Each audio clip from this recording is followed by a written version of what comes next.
Hello friends, welcome to स्वास्थ्य अकादमी लखनऊ। बात करेंगे महत्वपूर्ण करंट अफेयर्स को लेकर के। जितने भी आने होने वाले एग्जाम्स हैं सबके लिए महत्वपूर्ण रहेगा। एक एक क्वेश्चन को बड़ी शिद्दत के साथ में देखिएगा, नोट डाउन करिएगा, क्योंकि क्वेश्चन एग्जाम में यहीं से आएगा। ध्यान रखिएगा। पहला क्वेश्चन जो है आज का, अभी हाल ही में देश का 33वां हाथी रिजर्व ये कहाँ पर बनाया जा रहा है? तो ये बनाया जाएगा, इसका नाम होगा तराई हाथी रिजर्व। ये देश का जो है 33वां होगा, 33 नंबर का होगा, और उत्तर प्रदेश का ये दूसरा होगा। उत्तर प्रदेश का पहला है दुधवा, दूसरा ये हो जाएगा तराई हाथी रिजर्व। तो इम्पोर्टेंट क्वेश्चन है यूपी के एग्जाम्स के लिए। उत्तर प्रदेश का दूसरा जो हाथी रिजर्व है इसका नाम होगा तराई हाथी रिजर्व। इसका एरिया जो होगा ये 3049 किलोमीटर स्क्वायर में बनेगा। ध्यान रखिएगा।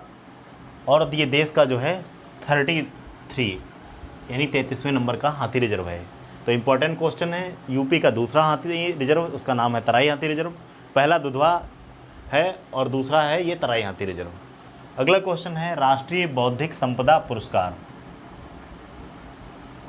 ये किसे दिया गया? तो राष्ट्रीय बौद्धिक संपदा पुरस्कार जो है ये पेटेंट फाइलिंग के लिए ये आईआईटी मद्रास को दिया गया है। ध्यान रखिएगा। राष्ट्रीय बौद्धिक संपदा पुरस्कार जो है अभी हाल ही में ये पेटेंट फाइलिंग यानी कि अगर बात करें अनुदान और व्यवसायीकरण के लिए आईआईटी मद्रास को दिया गया है। इंपॉर्टेंट क्वेश्चन है, ध्यान रखिएगा। राष्ट्रीय बौद्धिक संपदा पुरस्कार आईआईटी मद्रास को पेटेंट फाइलिंग यानी कि अनुदान और व्यवसायीकरण के लिए दिया गया। नेक्स्ट क्वेश्चन है, किस देश की संसद में पहली बार महिला सांसदों की जो संख्या है पुरुष सांसदों की तुलना में ज़्यादा हो गई है?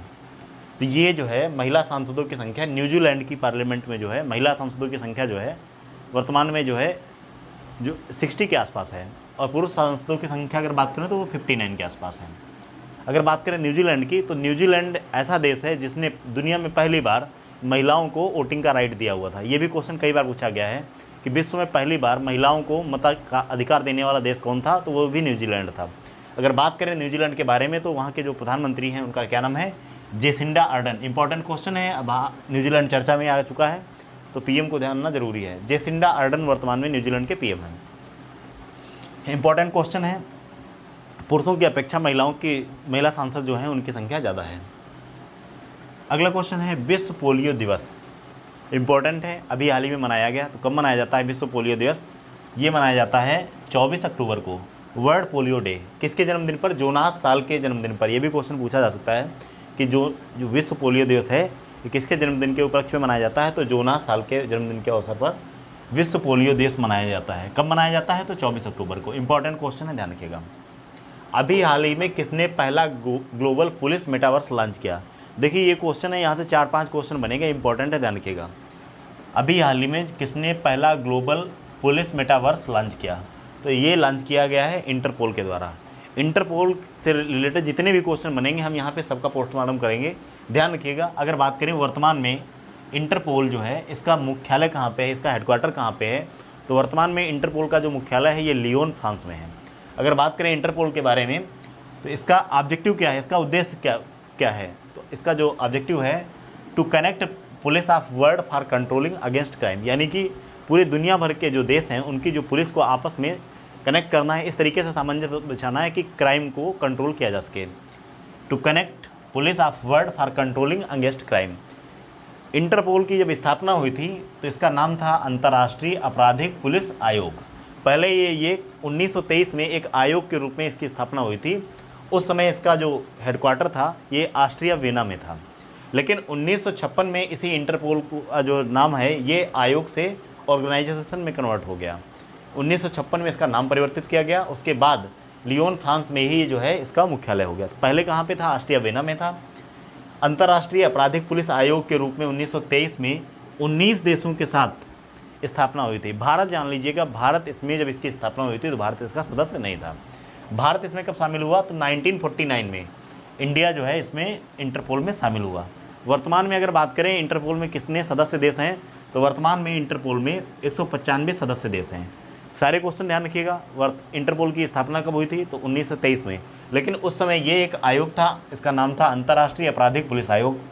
1923 में ऑस्ट्रिया में इसकी स्थापना हुई थी, ऑस्ट्रिया के वियना में 19 देशों के साथ में।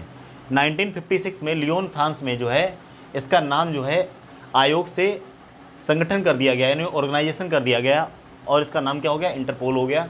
हेडक्वार्टर लियोन फ्रांस में है। 1956 में नाम परिवर्तन किया गया। वर्तमान में अगर देशों की बात करें तो 195 सदस्य देश हैं। अब दो चीज़ें और ध्यान रखिएगा, अभी हाल ही में जो इसकी 90वीं बैठक 19th जो समिट हुई थी ये न्यू दिल्ली में हुई थी, और 91वीं कहाँ होगी, तो जो इसकी 91वीं बैठक होगी ये ऑस्ट्रिया वियना में होगी। कब होगी, 100 वर्ष पूरे होने पर। 1923 में स्थापना हुई थी, तो 2023 में इसकी जो बैठक होगी ये ऑस्ट्रिया वियना में होगी। 100 वर्ष पूरे हो जाएंगे इंटरपोल की स्थापना से। 90वीं बैठक जो हुई थी ये इंडिया में हुई थी, न्यू दिल्ली में हुई थी। और 91वीं कहाँ पे होगी, तो ये 2023 की जो 91वीं बैठक होगी ऑस्ट्रिया वियना में होगी। इंटरपोल की स्थापना के 100 वर्ष पूरे हो जाएंगे। जितने भी क्वेश्चन बनने वाले हैं सारे मैंने यहाँ पे कवर कर दिए, इससे बाहर इंटरपोल से क्वेश्चन नहीं बनेगा। सारे पॉइंट्स को नोट डाउन करिएगा, ध्यान रखिएगा। तो इंटरपोल से संबंधित जितने भी क्वेश्चन थे यहाँ से हो जाएंगे, ध्यान रखिएगा। पहला ग्लोबल पुलिस मेटावर्स भी इंटरपोल के द्वारा ही लॉन्च किया गया है। अब आते हैं खेलो इंडिया यूथ गेम्स के बारे में। तो ध्यान रखिएगा, यहाँ से भी क्वेश्चन अक्सर एग्जाम में बनता है। खेलो इंडिया यूथ गेम्स, अभी इसका जो है 5वें क्रम का आयोजन कहाँ किया जाएगा, तो खेलो इंडिया यूथ गेम्स के 5वें क्रम का आयोजन जो है ये मध्य प्रदेश के 8 शहरों में होगा। ध्यान रखिएगा, पूछा जा सकता है। मध्य प्रदेश के 8 शहरों में इसका आयोजन होगा। अगर बात करें खेलो इंडिया यूथ गेम्स की, तो इसकी शुरुआत 2018 से हुई थी। पहली बार 2018 में जब इसकी शुरुआत हुई थी तो ये दिल्ली में इसका आयोजन हुआ था। 2019 में महाराष्ट्र में, उसके बाद असम में, उसके बाद हरियाणा में, और 2022 का ये मध्य प्रदेश के 8 शहरों में इसका आयोजन किया जाएगा। तो क्वेश्चन पूछ लिया जाएगा, अभी हाल ही में मध्य प्रदेश के कितने शहरों में खेलो इंडिया यूथ गेम्स का आयोजन किया गया, 8 शहरों में। शुरुआत कब से हुई थी, 2018 से हुई थी। पहली बार कहाँ हुए थे, तो नई दिल्ली में। कहाँ कहाँ आयोजन हो चुका है, तो दिल्ली, महाराष्ट्र, असम, हरियाणा। अब कहाँ पे होगा, तो 2022 वाला ये मध्य प्रदेश के 8 शहरों में इसका आयोजन होगा। इतनी चीज़ों को ध्यान में रखिएगा खेलो इंडिया यूथ गेम्स से संबंधित जितने भी हैं। 5वें क्रम है, इसका एडिशन 5वां है, ध्यान रखिएगा। नेक्स्ट क्वेश्चन है, अभी हाल ही में मिशन स्कूल्स ऑफ एक्सीलेंस का शुभारंभ किसके द्वारा किया गया। तो पहली चीज़ जान लीजिए, मिशन स्कूल्स ऑफ एक्सीलेंस है क्या। ये जितने भी पुराने स्कूल्स हैं उनको मॉडर्नाइज किया जाएगा तथा वहाँ पे नई कक्षाएं और कंप्यूटर लैब्स की स्थापना की जाएगी। मिशन स्कूल्स ऑफ एक्सीलेंस का शुभारंभ ये गुजरात राज्य में, गुजरात के गांधीनगर में प्रधानमंत्री जी के द्वारा किया गया, और इसमें 20,000 शिक्षकों ने भाग लिया। ध्यान रखिएगा, बात गुजरात की आए तो गुजरात से संबंधित एक महत्वपूर्ण योजना है, उसका नाम है वतन प्रेम योजना। वतन प्रेम योजना भी ये गुजरात राज्य की है, ध्यान रखिएगा। मिशन स्कूल्स ऑफ एक्सीलेंस का शुभारंभ प्रधानमंत्री जी के द्वारा गांधीनगर गुजरात में इसका शुभारंभ किया गया, और इसमें 20,000 शिक्षकों ने भाग लिया। इसका उद्देश्य क्या है, इसका उद्देश्य है नई कक्षाओं तथा कंप्यूटर लैब्स की स्थापना करना, यानी अगर बात करें तो पुराने जो स्कूल्स हैं उनको मॉडर्नाइज करना है।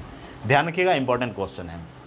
अगला है मोस्ट पॉपुलर जीआई टैग, इसका नाम है हैदराबादी हलीम। इसे अभी हाल ही में दोबारा फिर से हैदराबादी हलीम को जीआई टैग दिया गया।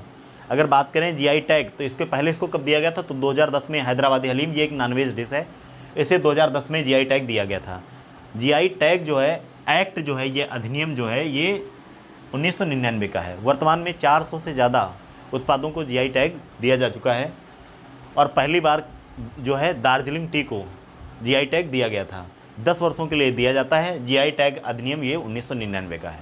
तो ध्यान रखिएगा, अभी हाल ही में हैदराबादी हलीम, ध्यान रखिएगा, इसे दोबारा फिर से जीआई टैग दिया गया है। तो इंपॉर्टेंट क्वेश्चन है, जीआई टैग एक्ट 1999 का है। अगला क्वेश्चन है वैश्विक भुखमरी सूचकांक, ग्लोबल हंगर इंडेक्स, इंपॉर्टेंट है, बहुत ज़्यादा चर्चा में है।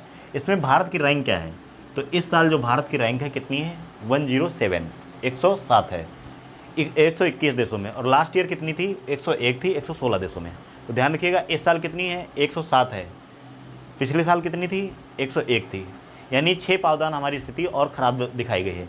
अगर बात करें भारत की, तो भारत दक्षिण एशिया में अफगानिस्तान को छोड़कर सबसे ज़्यादा खराब हालत भारत की इस रैंक के अनुसार बताई गई है। अब बात करें कि ये जो जारी की जाती है, किसके द्वारा जारी की जाती है, तो ये वर्ल्ड वाइड और वेल्थुंगर हेल्प के द्वारा इसको जारी किया जाता है। इसमें अगर शीर्ष देश की बात करें तो बेलारूस नंबर 1 पे है, बोस्निया नंबर 2 पे है, और हर्जोगोविना नंबर 3 पे है। अफगानिस्तान भारत के पड़ोसी देशों में अगर देखें तो 109 रैंक अफगानिस्तान की है। ध्यान रखिएगा, वैश्विक भुखमरी सूचकांक, इंडिया की रैंक 107 है, जारीकर्ता वर्ल्ड वाइड और वेल्थुंगर हेल्प के द्वारा। नंबर 1 पे बेलारूस है, नंबर 2 पे बोस्निया है, नंबर 3 पे हर्जेगोविना है।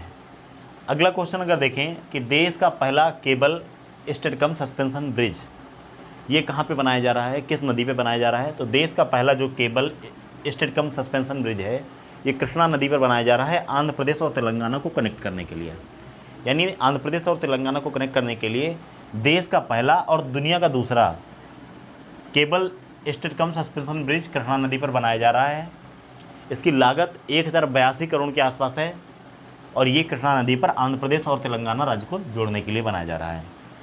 लास्ट क्वेश्चन है आज का, इंपॉर्टेंट है, ध्यान रखिएगा। हाल ही में विश्व खाद्य दिवस कब मनाया गया? तो विश्व खाद्य दिवस जो है ये 16 अक्टूबर को मनाया गया। क्यों मनाया जाता है? तो food FAO food and agriculture organisation की स्थापना हुई थी 16 अक्टूबर 1945 को। तभी से ये जो है 16 अक्टूबर को विश्व खाद्य दिवस मनाया जाता है। इसका हेडक्वार्टर कहाँ पे है? तो इटली रोम में इसका हेडक्वार्टर है। इस बार की थीम क्या है विश्व खाद्य दिवस की?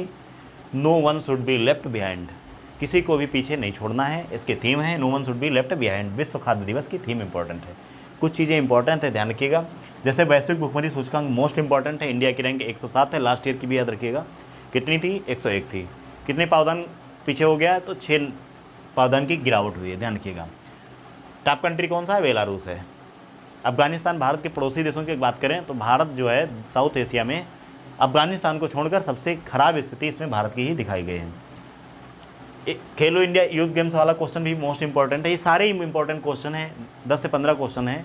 ये बहुत सारे क्वेश्चन को स्किप करके जो है जितने इंपॉर्टेंट क्वेश्चन होते हैं इनको यहाँ पे मैं कवर करता हूँ। ये सारे क्वेश्चन को नोट डाउन करिएगा। ऐसे ही वीडियो के लिए आप हमारे चैनल स्वास्थ्य अकेडमी लखनऊ को सब्सक्राइब कर सकते हैं। टेलीग्राम पे ग्रुप भी ज्वाइन कर सकते हैं स्वास्थ्य अकेडमी लखनऊ लिख करके। इंस्टाग्राम पे भी इस पेज को फॉलो कर सकते हैं। Thank you very much.